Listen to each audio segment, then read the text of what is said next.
क्या हो रहा है यहाँ? अकरम सर, देखिए ना इस आदमी को, ये क्रिमिनल है, जबरदस्ती आपकी पार्टी में घुसाया है। कौन हो तुम और यहाँ कैसे आए? एक्चुअली ये मेरे पति है। अकरम को अनन्या की बात पर विश्वास नहीं हुआ। तुम इस पार्टी में इनवाइटेड नहीं हो। इससे पहले कि मैं पुलिस को बुलाऊं, चले जाओ यहाँ से। Thank you Akram sir. Ananya, तुम भी इससे दूर रहो, साला गरीब कहीं का। रुको। अकरम भागते हुए अभिनव के पास गया और उसकी अंगूठी को देखने लगा। मुझे तुमसे कुछ जरूरी बात करनी है, अकेले में। अच्छा, चलो। अकरम ने कहा और अभिनव का हाथ पकड़कर उससे अपने साथ अंदर ले जाने लगा। अनन्या, देवेंद्र, सनी और पार्टी में मौजूद बाकी लोग ये देख हैरान हो गए थे। कुछ देर बाद जब वो अकरम के कमरे में पहुंच गए तो अकरम ने दरवाजा बंद किया और अभिनव के पास आकर बोला, मैं तुम्हारी ये अंगूठी देखना चाहता हूँ। क्यों? डरो मत, मैं इसे मांगने वाला नहीं हूँ, बस मुझे इसमें कुछ देखना है, प्लीज।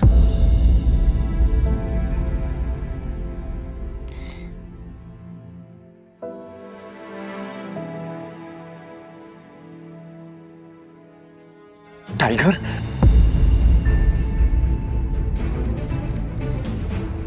टाइगर? अभिनव ने अकरम के मुंह से ये शब्द सुना तो वो हैरान हो गया। उससे समझ नहीं आ रहा था कि अकरम ये सब कैसे जानता था। आखिरकार मैंने तुम्हें ढूंढ ही लिया, टाइगर। टाइगर? हाँ, पिछले 18 सालों से मैं तुम्हें ढूंढने की कोशिश कर रहा हूं। तुम हमारे टाइगर हो, हमारी हजारों करोड़ों की एम्पायर के वारिस, जिसे हम 3 दोस्तों ने मिलकर शुरू किया था। मैं, तुम्हारे पापा संजय गढ़वाल और राणा अग्निहोत्री। वो देखो। इतना कहते ही अकरम ने दीवार पर टंगी एक तस्वीर की तरफ इशारा कर दिया, जिसमें संजय, अकरम और राणा तीनों मौजूद थे।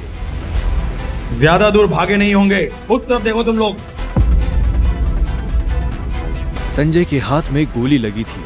वो और अभिनव रात के अंधेरे में एक पतली सी गली में छुपे हुए थे। अच्छा बेटा, जल्दी बाहर आ जाओ। अभी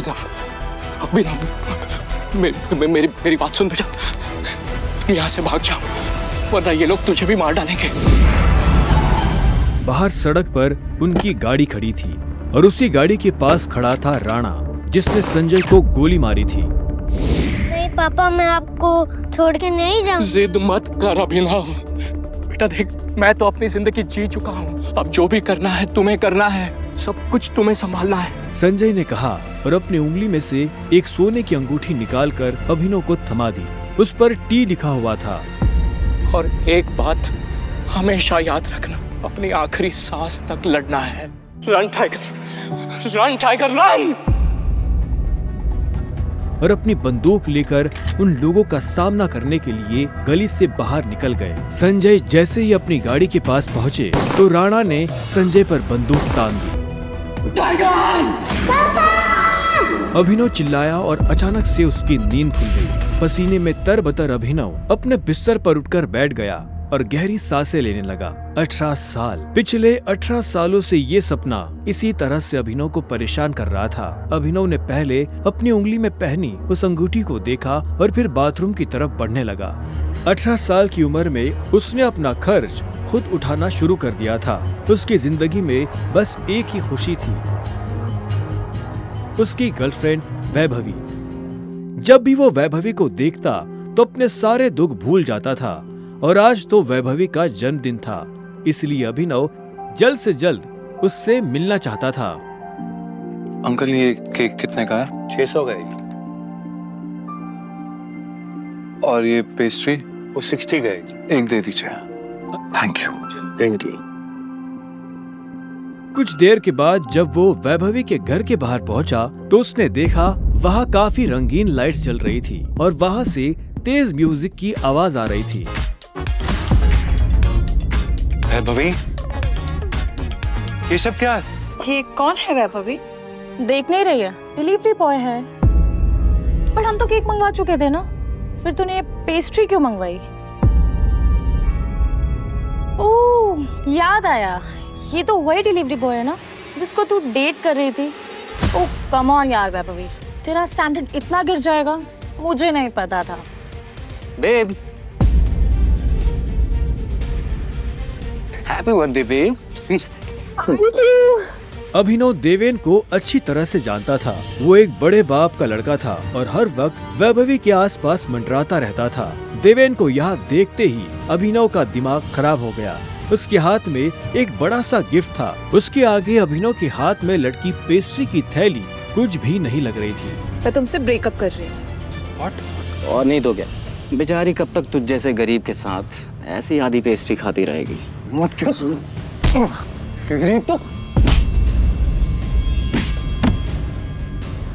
तो तुमने ठीक नहीं किया वैभवी। और अभिनव वहाँ से निकल गया।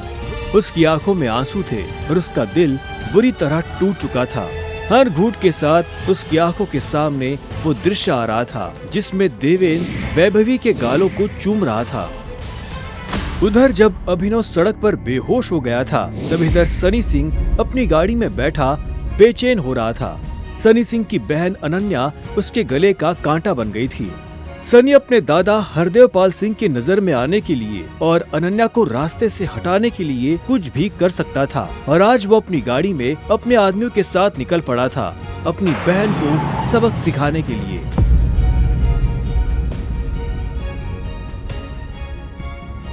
सनी के आदमी अभिनव को उठाकर सीधा रूम नंबर 409 में घुस गए।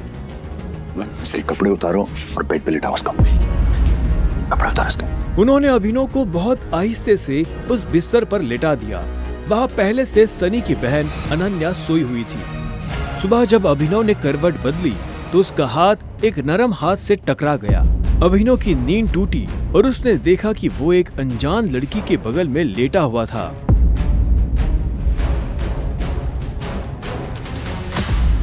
कौन हो तुम? तुम मेरे कमरे में क्या कर रहे हो? तुमने मेरे साथ क्या किया? वो भी इस हाल में?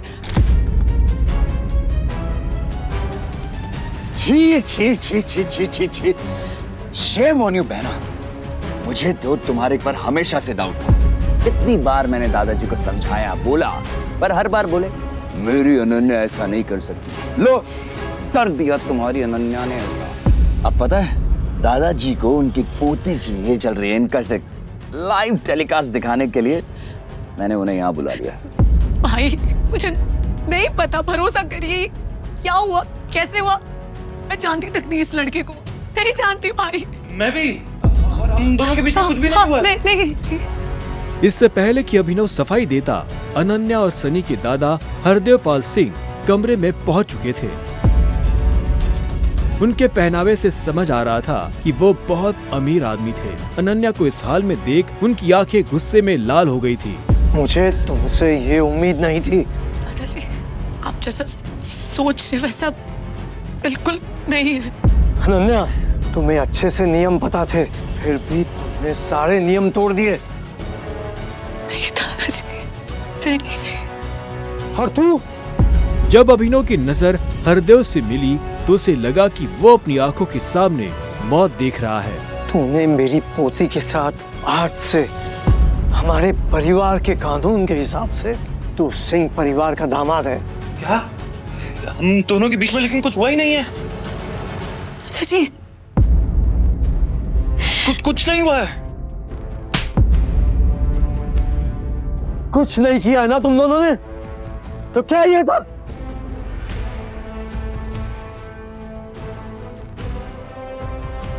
इससे पहले कि अभिनव कुछ समझे, हरदेव के आदमियों ने उसे मारना शुरू कर दिया था। अभिनव हरदेव की उम्र का लिहाज कर रहा था, इसलिए उसने अपने आप को रोक लिया था। अनन्या, इसे हॉस्पिटल भेज देना ताकि शाम को अकरम की पार्टी में आने के लिए ठीक ठाक से तैयार हो जाए। और याद रखना, मुझे शाम को अकरम की पार्टी में ये तुम्हारे साथ जरूर नजर आना चाहिए।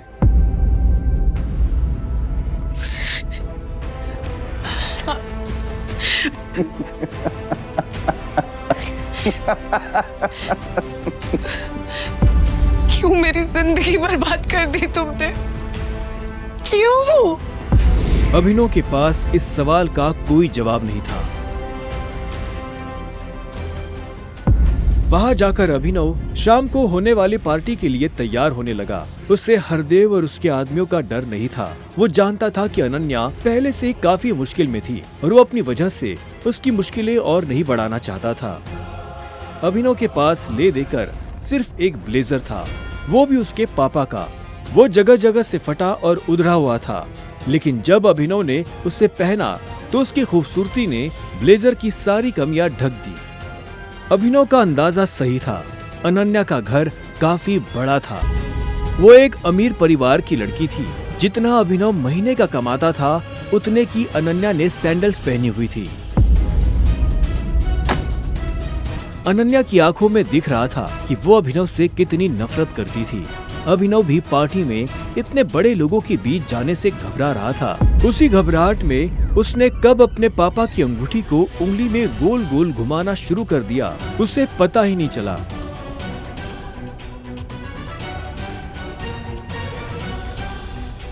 इस अंगूठी को उतार दो प्लीज, बहुत गंदी लगती है। सॉरी पर ये अंगूठी मेरा सब कुछ है।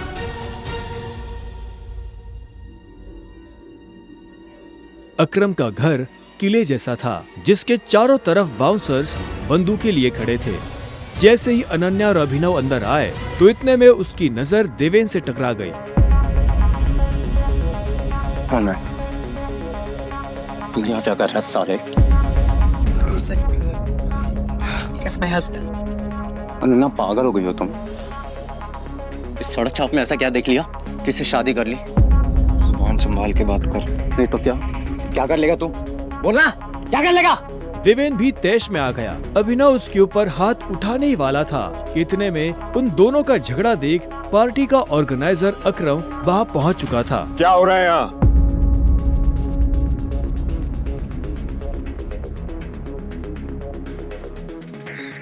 अकरम सर, देखिए इस आदमी को, ये क्रिमिनल है, जबरदस्ती आपकी पार्टी में घुसाया। इधर आओ।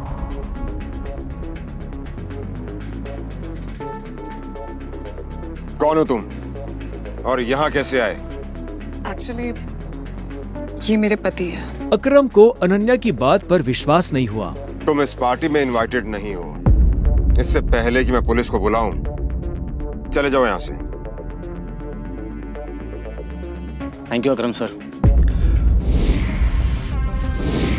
अनन्या, तुम भी इससे दूर हो, साला गरीब कहीं का।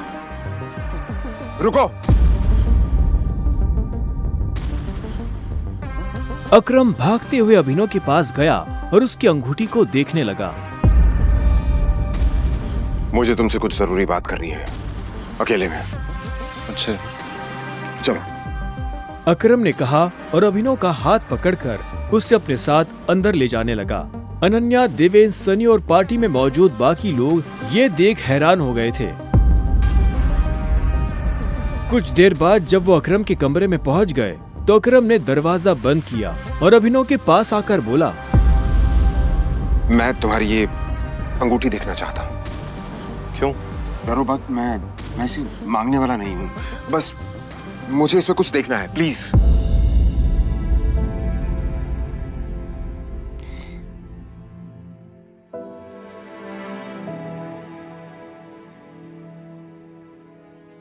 टाइगर?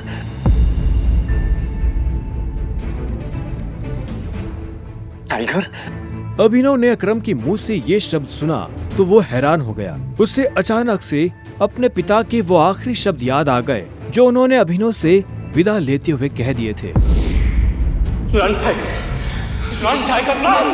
लेकिन अभिनव हैरान था। उससे समझ नहीं आ रहा था कि अकरम ये सब कैसे जानता था। आखिरकार मैंने तुम्हें ढूंढ ही लिया टाइगर।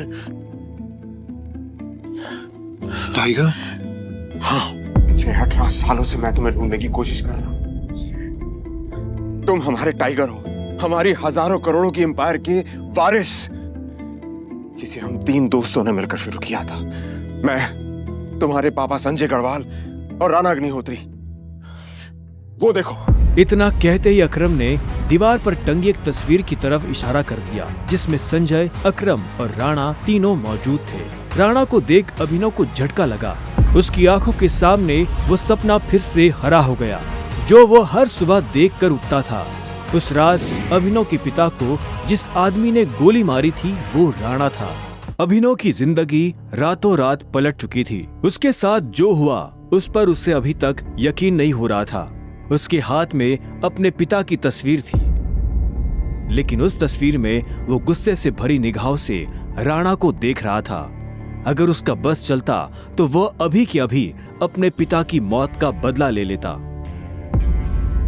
मैं तुमसे पूछना ही भूल गया, इतने सालों तक तुम थे कहां थे तुम? पापा के जाने के बाद मैं एक अनाथ आश्रम में पला बढ़ा। कई सालों के बाद वहां से निकला, काम करने लगा ताकि पढ़ाई के लिए पैसे जोड़ सकूं। लेकिन इस दौरान आप लोगों ने मुझे ढूंढा क्यों नहीं? टाइगर, ऐसा नहीं है कि मैंने तुम्हें ढूंढने की कोशिश नहीं की। जैसे कि मैंने तुम्हें बताया कि तुम्हारे पापा के जाने के बाद माफिया वर्ल्ड में अफरा तफरी मच गई थी। हम उसे भी संभाल रहे थे और तुम्हें भी ढूंढने की कोशिश कर रहे थे, लेकिन वक्त के साथ साथ तुम्हारा चेहरा भी बदल रहा था, इसलिए तुम्हें ढूंढने में बहुत मुश्किल हो रही थी। फिलहाल अब तुम मिल गए हो। अब तुम्हें देखकर मोंटी और बाकी सब लोग बहुत खुश होंगे। मोंटी का नाम सुनते ही अभिनव को गुस्सा आ गया था। मोंटी एक गद्दार का बेटा था। अभिनव ना तो उस गद्दार के बेटे से मिलना चाहता था और ना ही बात करना चाहता था। लेकिन पापा ने तो मुझे कभी इस माफिया ग्रुप के बारे में कुछ बताया ही नहीं। वो चाहते तो मुझे बता भी सकते थे। तब तुम बहुत छोटे थे, शायद इसीलिए संजय ने तुम्हें इन सब चीजों से दूर रखा। लेकिन मेरा यकीन मानो, मैंने तुम्हें ढूंढने की बहुत कोशिश की। अब तुम मिल गए हो तो मुरझाया हुआ द माफिया किंग फिर से जिंदा हो जाएगा। चीयर्स। अभिनव के मन में कई सारे सवाल उठ रहे थे। उसे समझ नहीं आ रहा था कि राणा का राज अकरम और बाकी लोगों को पता क्यों नहीं चला, और क्यों एक गद्दार का बेटा अभिनव की गद्दी पर बैठा हुआ था। इससे पहले कि अभिनव अपने आप को कोई जवाब दे पाता, अकरम उसके पास आया और उसने अभिनव को 50 करोड़ रुपए का एक चेक थमा दिया। ये लो, इसे रख लो। जब तक तुम टाइगर की पोजीशन नहीं पा लेते तब तक तुम्हें इसकी जरूरत पड़ेगी। अभिनव ने अकरम के हाथ से चेक लिया और उसे देखने लगा। उसकी जिंदगी पलट तो गई थी, लेकिन अभी भी ऐसे कई सवाल थे जिनके जवाब उसे नहीं मिले थे।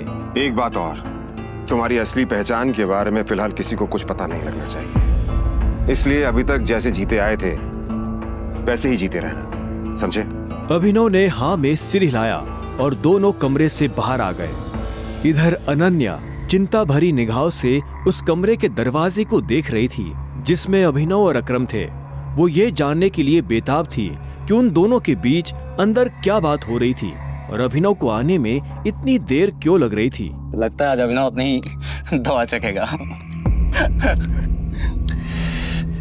वैसे कितने दुख की बात है ना, शादी के बाद बेचारा ऐश करने से पहले ही मर जाएगा।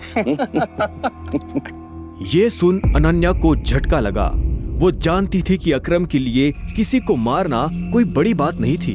अकरम सर जैसे गटर के चूहों को बर्दाश्त नहीं करते हैं, साफ कर देते हैं। देखना ये भी नहीं बचेगा। इसे कहते हैं शादी करके मर गया। वो बात सच हो जाएगी ये।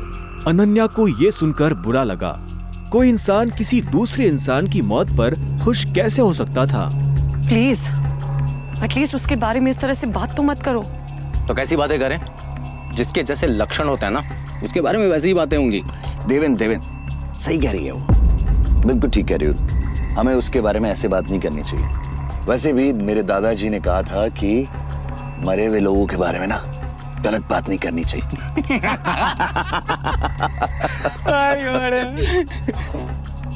इससे पहले कि अनन्या कुछ कहती, अकरम अभिनव को लेकर बाहर आ रहा था। अभिनव के बदन पर एक छोटी सी खरोंच भी नजर नहीं आ रही थी। जब देवेन और सनी ने ये देखा तो उनका मुंह हैरानी के मारे खुला का खुला रह गया। इसे देख के तो लग ही नहीं रहा है कि अकरम सर ने इसे हाथ भी लगाया है। वैसे जितनी देर तक ये दोनों कमरे के अंदर थे, अब तक तो इसकी नाक टूटी हुई होनी चाहिए थी, पर ये तो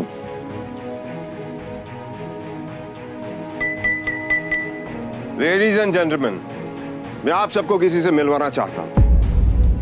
ये अभिनव, मेरे सबसे पुराने ड्राइवर का बेटा, मेरे लिए बहुत अजीज है ये।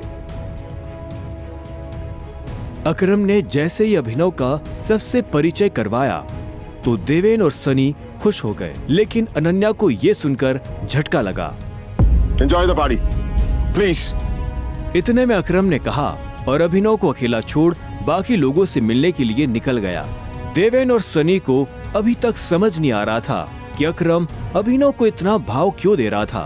अभिनव को इस बात से कोई लेना देना नहीं था कि सनी और देवेन उसके बारे में क्या सोच रहे थे। उसकी आंखों के सामने बस रह रहकर अपने पिता की शक्ल आ रही थी। उसे वो रात याद आ रही थी जिस रात को राणा ने संजय को गोली मारी थी। अभिनव को ये भी याद आया कि उसे खुद भी गोली लगी थी, लेकिन उसकी किस्मत अच्छी होने की वजह से वो बच गया था।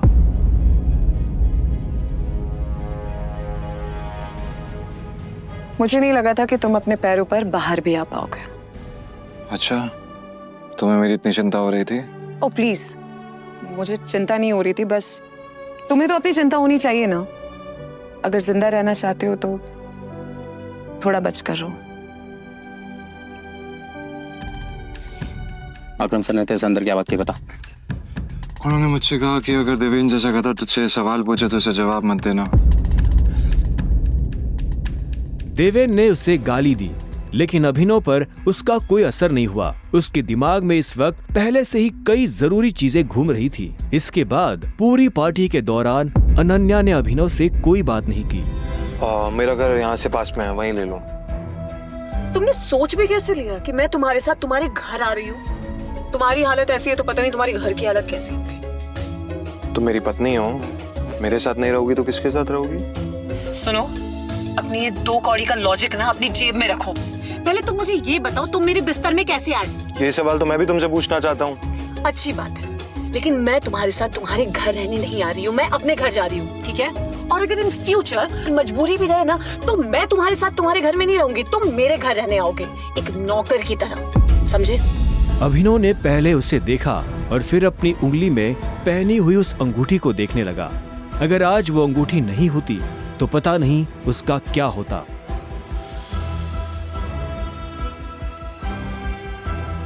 अगली सुबह जब अभिनव का अलार्म बजा, तब वो फिर से वही सपना देख रहा था। अलार्म की आवाज सुन वो झटके से उठा और अपने बिस्तर पर बैठ गया। उसने उठते ही मन ही मन सबसे पहले अकरम को धन्यवाद दिया, जिसने उसके पिता की कंपनी को इतने सालों बाद भी जिंदा रखा, लेकिन साथ ही उसे अपने पिता को खोने का मलाल भी था। इसी ख्याल के साथ अभिनव बिस्तर से उठा और अपने काम पर जाने के लिए तैयार होने लगा। अकरम के हिसाब से उसकी डिलीवरी बॉय की जॉब उसे अपनी पहचान छुपाने में काफी मदद कर सकती थी। अभिनव ने अपनी जेब में अकरम का दिया हुआ चेक डाला और घर से निकल गया। 1 घंटे बाद जब वो अपनी बाइक से ऑफिस आया और कॉरिडोर में चलने लगा तो उसे पीछे से आवाज आई। A delivery boy! यह आवाज उसके साथ काम करने वाले हरीश की थी। उसे ऑफिस में अपना काम करने की नहीं, अभिनव को चिढ़ाने की तनख्वाह मिलती थी। क्या हुआ, कुछ काम है? मुझे देर हो रही है। हाँ, अबे तुझे किसी मीटिंग में जाना है, बॉस तुझे बुला रहा है। और भाई, कल तू कहाँ चला गया था बिना बताए? अपने बाप की बारात में गया था क्या? ये सुन अभिनव की नसें गुस्से में फटने को आई थी। वो चाहता तो अभी हरीश के सारे दांत एक मुक्के में अलग कर सकता था, लेकिन उसने अपने आप को शांत किया और उसकी बात का जवाब दिए बिना अपने बॉस के कैबिन की तरफ बढ़ने लगा। Good morning sir. ऐसा क्या है गुड इस मॉर्निंग में? अभिनव के पास इस सवाल का कोई जवाब नहीं था। ऐसे में उसके बॉस ने आगे कहा, कल तुम बिना बताए चले कैसे गए? अभिनव के पास इस बात का भी कोई जवाब नहीं था। वो चाहता तो अपने बॉस को कोई बहाना बनाकर टाल सकता था, लेकिन अभिनव झूठ नहीं बोलना चाहता था। कल इतनी सारी डिलीवरी थी, तुम्हारी वजह से हमारा कितना नुकसान हुआ तुम्हें पता है? पर सर मुझे महीने में कैजुअल लीव तो मिलती है, तो शट अप! काम तो तुमसे होता नहीं है, बस बहस करने चले आते हो। ये कंपनी तुम्हारे बाप की है। ये सुनते ही अभिनव का पारा गर्म हो गया था। उसने गुस्से में अपनी मुट्ठी भींच ली और घूरते हुए अपने बॉस को देखने लगा। घूर क्या रहा है? अपना सामान बांध और निकल यहाँ से। You are fire. अभिनव को ये सुनकर झटका नहीं लगा। असल में वो जानता था कि उसके साथ ऐसा कुछ बहुत जल्दी हो सकता था। उसका बॉस और देवेन एक दूसरे को बहुत अच्छी तरह से जानते थे। कल पार्टी में अभिनव ने देवेन को जिस तरह से जवाब दिया, उन्होंने मुझसे कहा कि अगर देवेन जैसा कहता तुझसे सवाल पूछे तो उसे जवाब मत देना। उससे उसे समझ आ गया था कि आज नहीं तो कल ये होकर रहेगा।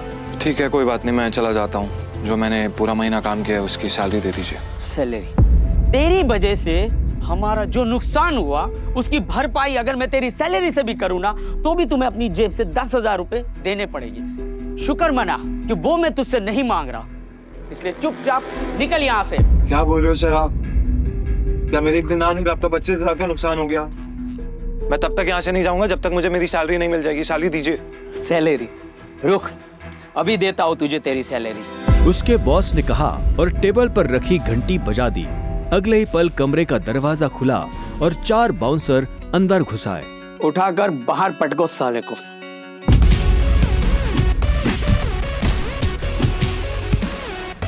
बॉस के मुंह से ये सुनते ही वो चारों अभिनव पर धावा बोलने के लिए टूट पड़े, लेकिन इससे पहले उनमें से कोई अभिनव पर हमला कर पाता, अभिनव ने उन्हें पटकनी दे दी थी। उसने किसी का हाथ तोड़ा तो किसी का पाँव, किसी के पेट में मुक्का मारा तो किसी के पेट पर लात। देखते ही देखते बॉस के सारे आदमी ढेर हो गए थे। बॉस ये देख भौचक्का रह गया था। अभिनव अब सीधा बॉस के पास आया और उसकी गर्दन पकड़कर बोला,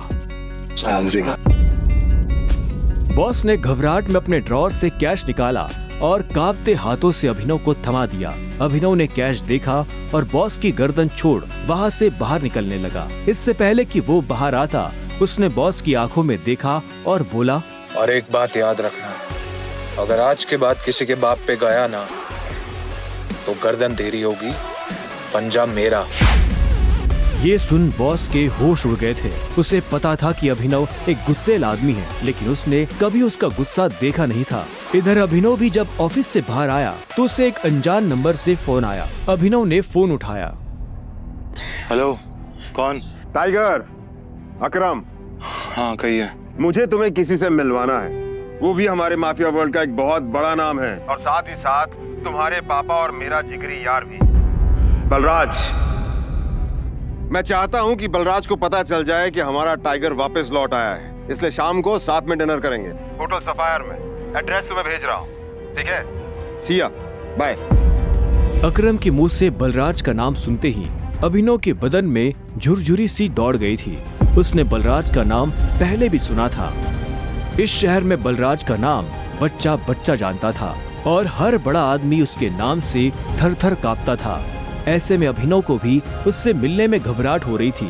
जिस बलराज से वो घबरा रहा था, असल में वो उसी का बॉस होने वाला था। क्या आपको सच में लगता है मुझे बलराज जी से मिलना चाहिए? वो अभी तक बलराज के नाम से कांप रहा था। अकरम भी उसकी घबराहट समझ गया था। बलराज जी, सिर्फ बलराज कहो। तुम टाइगर हो यार, और जंगल में सारे जानवर टाइगर के नाम के आगे जी लगाते हैं, लेकिन टाइगर कभी किसी जानवर के नाम के आगे जी नहीं लगाता। चलो शाम को मिलते हैं, बाय। अकरम के मुंह से ये बात सुनते ही अभिनव का कॉन्फिडेंस बढ़ गया था। वो अब उस टाइगर जैसा महसूस कर रहा था जो जू से निकलकर जंगल में आ गया हो। अभिनव अपने पुराने ऑफिस से निकलने के बाद अपने घर आ गया था। वो इतने आराम से अपने बिस्तर पर आखिरी बार कब लेटा था उसे याद ही नहीं था। वो बड़ी एक्साइटमेंट के साथ कमरे के दरवाजे की तरफ देख रहा था। Pizza delivery. सर, ऑर्डर सिर्फ 500 का था, आपने मुझे 1000 क्यों दिए? तुम डिलीवरी वाले बहुत मेहनत करते हो दोस्त, ये 500 रुपए तुम्हारी टिप। Thank you sir. इधर अभिनव उस पिज्जा बॉक्स को ध्यान से देख रहा था। उसे याद नहीं आ रहा था कि उसने आखिरी बार पिज्जा कब खाया था। वैभवी और अपने लिए घर लेने के चक्कर में उसने अपनी कितनी इच्छाओं को मारा था, इसका एहसास उसे आज हो रहा था, लेकिन अब वो रुकने वाला नहीं था। शाम को अभिनव होटल सैफायर जाने के लिए तैयार होने लगा था। उसने ग्रे कलर की शर्ट और ब्लैक कलर की पैंट पहनी थी। अभिनव के पास पहनने के लिए इससे अच्छा और कुछ नहीं था। जैसे उसने होटल को बाहर से देखा तो देखता ही रह गया। उसने आज तक इतने बड़े होटल को इतने पास से नहीं देखा था। रुको, अंदर का जा रहा है? अंदर ही जा रहा हूँ। क्या दिक्कत है?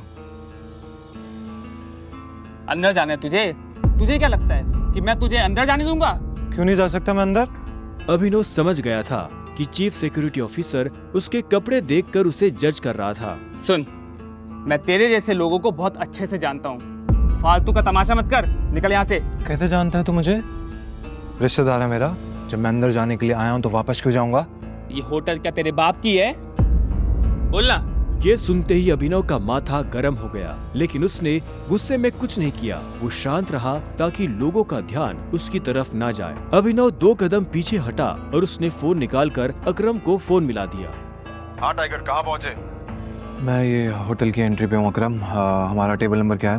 Table number?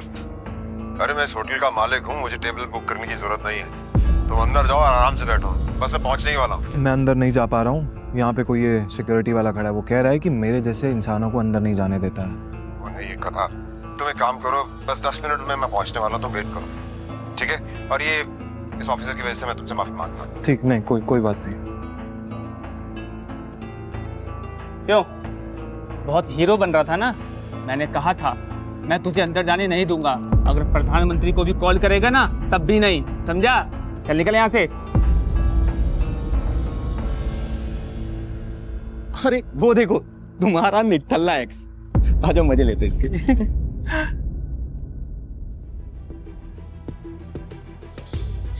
इससे मैंने अपना बॉयफ्रेंड कभी माना ही नहीं। वैसे भी मैं अपनी से छोटे लोगों से बात नहीं करती, मुंह नहीं लगती, उन्हें बॉयफ्रेंड क्या बनाऊं? तुम छोटे आदमी के मुंह नहीं लगती होगी, लेकिन ये छोटा आदमी तुम्हें एक सलाह देना चाहता है। इंसान की पहचान उसकी जुबान से होती है। जुबान संभाल के बात करो, वरना किसी दिन यही जुबान तुम्हारी जान ले लेगी। वाह, क्या बात कही है। ताली बजाओ। Very nice. तो फिर तुमसे तुम्हारे पैर क्यों नहीं संभाले गए? यहाँ कैसे चले आए? पिए हुए हो क्या? अकरम ने बुलाया मुझे यहाँ पे। अच्छा, अरे हाँ याद आया। अकरम सर ने उस दिन कहा था तू उनके किसी ड्राइवर का बेटा है, तो यहाँ अपने बाप की जगह ड्राइवर की नौकरी मांगने आया क्या? सही है, लेकिन वो रखेंगे नहीं। तेरे जैसे गरीब को वो ड्राइवर भी नहीं रखेंगे। आए हो मतलब तुम्हें बुलाया नहीं गया? वो उठा के चले आए। भिखारी कहेंगे। आया नहीं हूँ, बुलाया मुझे, अकरम ने बुलाया है। मुझे पता ही था ये कोई पागल है। तभी वहाँ एक काले रंग की चमचमाती हुई महंगी सी गाड़ी आकर खड़ी हो गई। सभी पलटकर गाड़ी को देख रहे थे। अकरम गाड़ी से बाहर निकला और उसके साथ एक और आदमी था। वो देखने में लंबा चौड़ा और मजबूत था। वो और कोई नहीं बल्कि बलराज था। वो एक बहुत ही फेमस कपड़ों की कंपनी का मालिक था और साथ ही द माफिया किंग का एक मजबूत पिलर। उसे देख अभिनव की आंखें खुली की खुली रह गई। उसने बलराज के बारे में सुना था। क्या आपको सच में लगता है मुझे बलराज जी से मिलना चाहिए? उसे तस्वीरों में देखा था, लेकिन तस्वीरों में देखने और सामने से देखने में जमीन आसमान का अंतर नजर आ रहा था। उसके मन में यह सवाल उठ रहा था कि आखिर बलराज उससे क्यों मिलना चाहता था। क्या चल रहा है यहाँ? सॉरी सर, लेकिन इस आदमी ने मुझे और कस्टमरों को काफी परेशान किया हुआ है। मैं स्टोर को अंदर जाने से रोक रहा हूँ तो ये यहाँ पे तमाशा कर रहा है। क्या तुम्हारी हिम्मत कैसे हुई इसे चोर कहने की? तुम होते कौन हो इसे अंदर जाने से रोकने वाले? ये होटल तुम्हारे बाप ने खोल रखा है क्या? ये मेरा मेहमान है और तू आज के बाद इस होटल के आसपास भी दिखाई दिया ना तो तेरी टांगे तोड़वा दूंगा। Get lost. Sorry sir.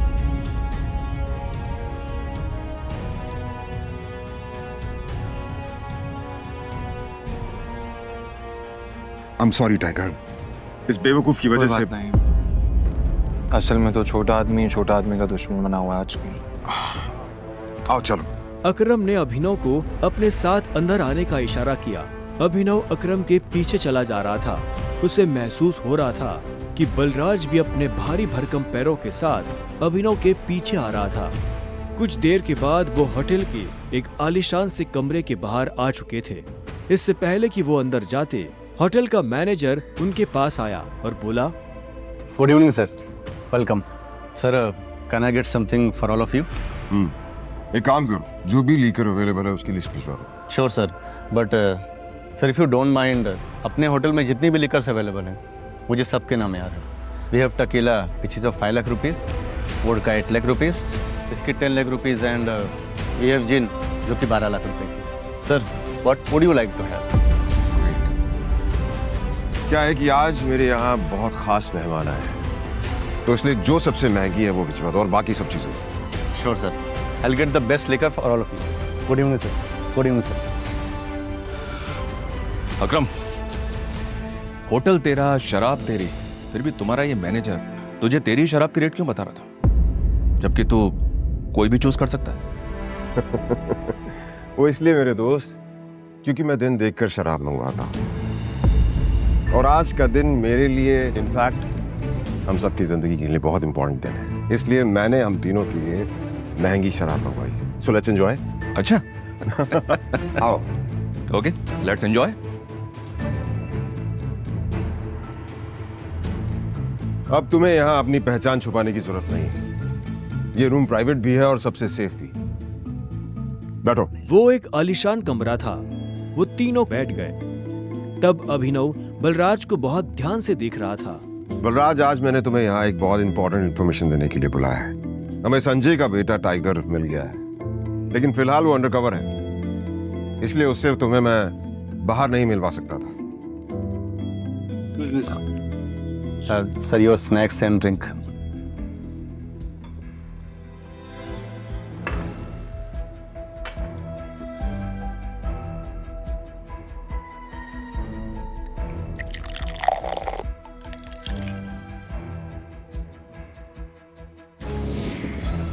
Sir. Sure. Cheers. Cheers.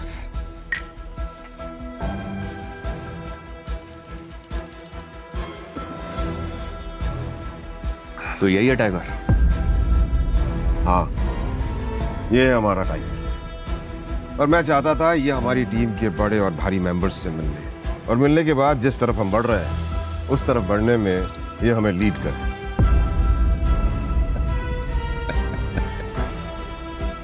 माफ करना दोस्त, पर मुझे थोड़ी हंसी आ रही। वो क्या है ना, सब कुछ तो तू ही बोल रहा है। हमारा ये टाइगर गूंगा है क्या? हाँ बलराज, तुम्हें टाइगर के बारे में इस तरह से बात नहीं करनी चाहिए। माफ करना दोस्त, माफ करना। बोलनेस अच्छी लगी मुझे तुम्हारी। अच्छा,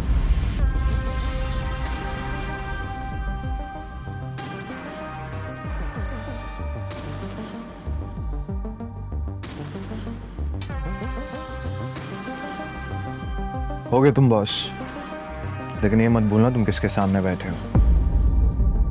टाइगर हूं मैं। टाइगर ना ही चुप रहता है, ना ही धीरे बोलता है। टाइगर सीधा धाड़ता है।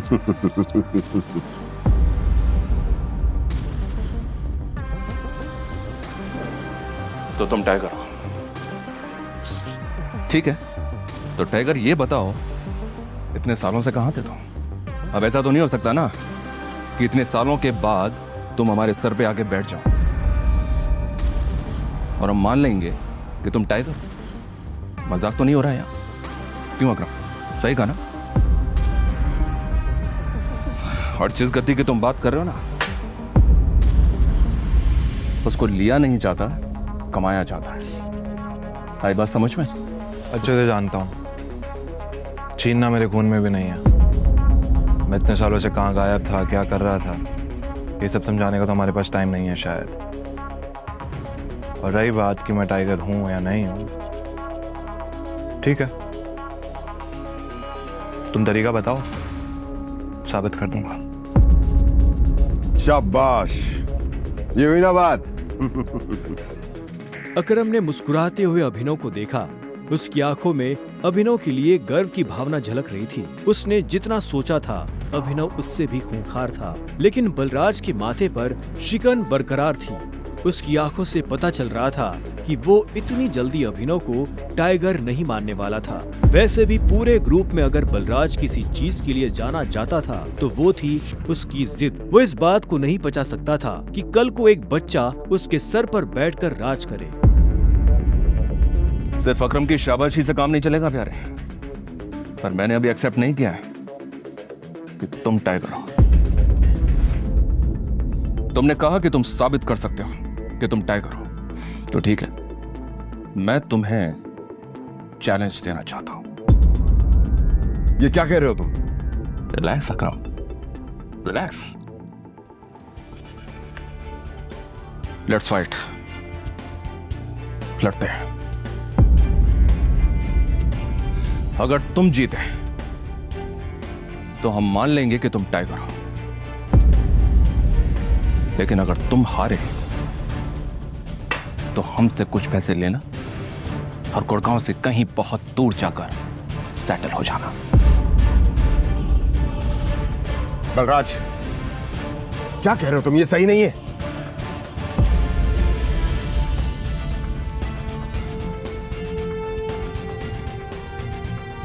Let's fight. कब करनी है लड़ाई? नहीं टाइगर, होल्ड। देखो, तुम्हें किसी को भी कुछ भी साबित करने की जरूरत नहीं है। That's it. अकरम, मैं जो भी कर रहा हूँ अपनी मर्जी से कर रहा हूँ। आज जो बलराज मेरे मुंह पे बोल रहा है, मैं नहीं चाहता कल को कोई गहरा गहरा मेरी पीठ पीछे बोला है।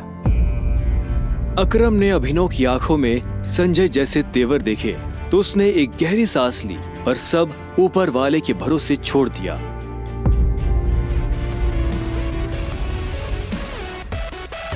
लगभग 1 घंटे के बाद बलराज अभिनव और अकरम के साथ अपनी प्राइवेट एरेना में आ गया था। ये वही एरेना थी जहां पर बलराज अक्सर लड़ाई किया करता था। उस बड़ी सी एरेना में उन तीनों के अलावा और कोई नहीं था। एक बार फिर सोचो, मैं आज तक इस रिंग में हारा नहीं हूं। तुम इस रिंग में आज तक इसलिए नहीं हारे हो बलराज, क्योंकि तुम्हारा सामना आज से पहले संजय के बेटे टाइगर से नहीं हुआ था। तो अकरम मियां, किस पर दाव लगाओगे? मुझ पर या इस पर? बेवकूफों जैसी बात मत करो। भला टाइगर के होते हुए किसी और पर दाव लगाया जा सकता है क्या? सोच लो, बहुत बुरी तरह पछताओ। दुनिया हंसेगी तुम पर, मुंह दिखाने लायक नहीं रहोगे। चलो फाइट शुरू करते हैं। अभिनव ने बलराज को ऊपर से नीचे तक देखा। वो देखने में भारी था और अभिनव उसके इसी भारीपन पर वार करने वाला था। दोनों के बीच लड़ाई शुरू हुई। उसने जैसे ही अभिनव पर पहला मुक्का मारा तो अभिनव एक बार को सन रह गया। और एक बात हमेशा याद, अपनी आखिरी सांस तक लड़ना है। समझ गया ना टाइगर? ये किसको लेकर आ गए? ये हम पे राज करेगा? हाँ, मैंने कहा था ना कि कोई भी हमारे सर पे आकर बैठ जाएगा और बोलेगा कि मैं टाइगर हूं, और हम मान लेंगे। बिल्कुल नहीं। Come on. उसका मुक्का अभिनव की नाक तोड़ता। उससे पहले ही अभिनव को होश आ गया और उसने अपना सर नीचे झुका लिया। बलराज का मुक्का खाली गया और वो पलटकर अभिनव को देखने लगा। अभिनव गंभीर था। उसे याद आ रहा था कि बचपन से ही उसके पिता संजय ने उसे लड़ना सिखाया था। बलराज को इस बार गुस्सा आया। वो फिर से तेजी से अभिनव की तरफ बढ़ा और अभिनव ने झुक करके उसके पैर पर लात मार दी। बलराज अपने आप को संभाल नहीं पाया। अरे बलराज, सरेंडर कर दो। क्यों अपना रिकॉर्ड खराब कर रहे हो? मैं बाहर किसी से नहीं कहूंगा कि तुम टाइगर से हार गए। बलराज एक के बाद एक अभिनव पर मुक्के बरसाना शुरू कर दिए। अभिनव ने अपने आप को उसके मुक्कों से बचाया।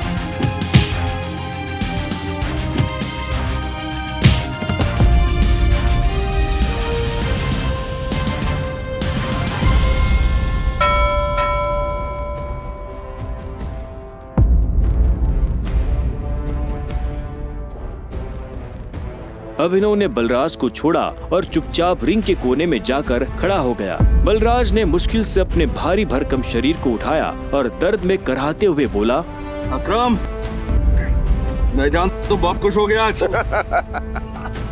बलराज की कमर में मोच आई थी और उसने हंसते हुए अभिनव से कहा, कहां से सीखा ये सब?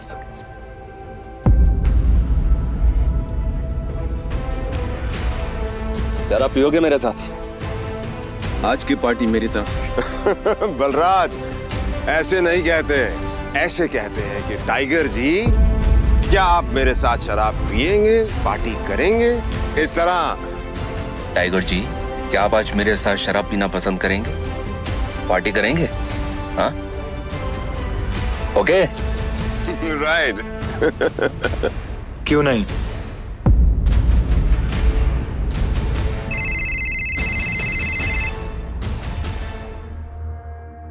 हाँ नन्या। देखो मेरे मम्मी पापा आ गए हैं, जो कुछ भी हुआ है उन्हें सब पता चल चुका है। वो तुमसे मिलना चाहते हैं तो तुम जहाँ भी हो अभी कभी घर आओ। क्या अभी? हाँ तो इतनी हैरान होने की जरूरत नहीं है, जो किया अब उसे भुगतो। वैसे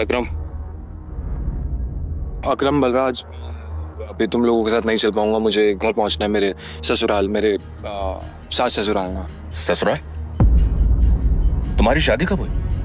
लंबी कहानी है, कभी और बताऊंगा। सब ठीक तो है ना? हमें मोंटी को बुलाकर बता देना चाहिए कि नहीं बलराज, अभी फिलहाल इसकी असली पहचान किसी के बारे में पता नहीं चलना चाहिए, और किसी को पता नहीं चलना चाहिए कि टाइगर लौट आया है। ठीक है? मोंटी जो कर रहा है उसे करने दो। चलो मैं निकलता हूँ, और अकरम तुम्हें याद है ना मुझे वो नई नौकरी के लिए। डोंट वरी, तुम्हारा काम हो जाएगा। ये सुन अभिनव ने अकरम और बलराज से हाथ मिलाया और वो बाहर आ गया। उसने अपने जाने के लिए एक कैब बुक कर ली थी। टाइगर, ये लो, ये वही शराब है जो हमने होटल में पी थी। अपने सास ससुर को जाकर पिला देना, उनकी 7 पुश्तों में किसी ने नहीं पी होगी। इस सब के लिए थैंक यू अकरम। तुम्हें भी वापस आकर हमारी उम्मीदें जिंदा करने की।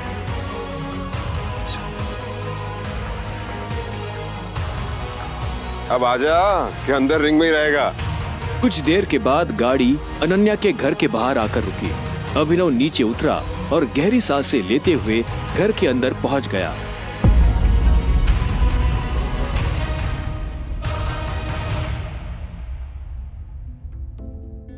नमस्ते मम्मी जी, नमस्ते पापा जी।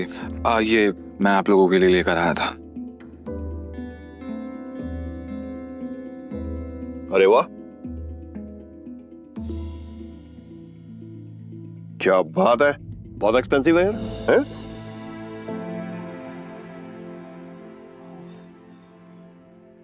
क्या खुशबू है, देख।